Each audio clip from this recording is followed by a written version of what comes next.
Good evening everybody and welcome to Clare GAA TV as we look ahead to the National Football League Division 2 rounds that are upcoming over the next few weeks. I suppose it's been a while since we spoke, Colm, in terms of the night of your appointment, and you've obviously had your trial games and the McGrath Cup games in the meantime in preparation for that, but I suppose the real period is about to get underway and you have 7 games now in the next 10 weeks which will determine your league outcome.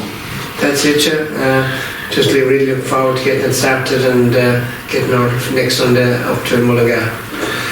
And I suppose from your own point of view, with the changes now in the championship format and the repercussions it has in terms of the division that you're playing in, does that put more of an emphasis on the games that are coming, or will it be more or less, I suppose, a similar approach to the last few years? I'd say a similar approach. I think that it's not going to make a whole pile of difference. I think that we've always kind of attached fierce importance to the league, so this year's going to be no different. And I suppose for yourselves, it gets underway this Sunday at 2 o'clock in a pitch, I suppose, with a familiar name but a different surroundings, Cusick Park in Mullingar, against Westmeath. And I suppose it's just over 6 months now since you would have played them in the qualifier game last year, a game which I suppose you came out the right side of a 1-point victory. So you'll be expecting another close contest, a good competitive game where hopefully performance will follow.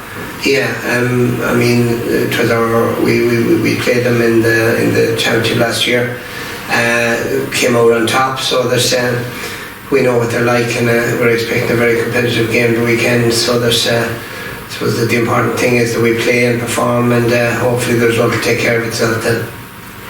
And I suppose just from your own point of view in terms of preparation, I suppose there's been much talked about in terms of a few players obviously for various reasons, away travelling and stuff, the likes of Gary and Jamie, that would have been, I suppose, perceived leaders over the last few years, and you've announced recently obviously that O'Cleary has taken over the captaincy, and I suppose that's what you'll be looking for, is new leaders to come on to, I suppose, replicate and take the team forward under their wing.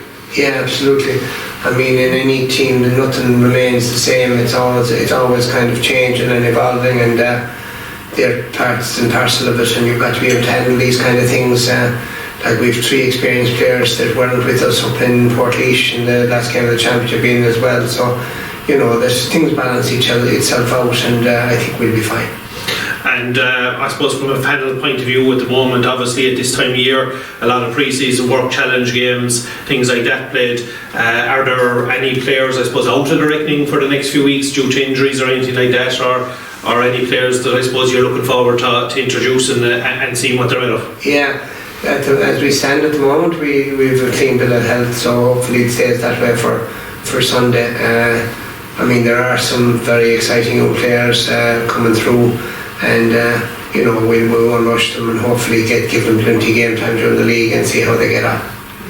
And I suppose just as we look at the various other teams within the division for yourselves, the schedule as it stands, as we say, starting in Mullingar against Westmeath, then we're home fixture to Kildare on the 2nd of February, followed by Roscommon on the 9th of February, Laois on the 23rd of February, and then in March on the 1st play Cavan away, Fermanagh at home on the 15th, and finishing with Armagh at home. So I suppose from even a player's point of view, when you look at the list of counties that are there and the history that's behind some of them, it will be I suppose a very competitive league, but it'll be games that the lads will really be looking forward to challenging themselves against some of the teams there. Obviously we've seen Kildare in Super 8s, we've seen Roscommon in Super 8s, you have obviously a familiarity with Armagh built up through qualifiers and leagues and things like that over the last few years, so it'll give a very good, I suppose, understanding for yourselves as to where you are at the end of this 9 or 10 week process. Yeah, there's some very good teams in that, and you know, there's a lot of decent challenges, but like that's the kind of level you want to be playing at, and so we're looking forward to it. And the important thing from our point of view is to take every game as it comes, and just look no further than Mullingar next Sunday. Well, Colm, we wish you the best of luck throughout the league. We might talk to you at certain junctures throughout just to see how you're getting on and check in with you. But as of now, we wish Colm and the lads the very best of luck. As we said, the match is in Mullingar at 2 o'clock on Sunday against Westmeath, and our first home game will be on the 2nd of February, and that will be when Kildare come to town. So again, we thank Colm for his time today and wish him the very best of luck in the league ahead. Thanks, Sean.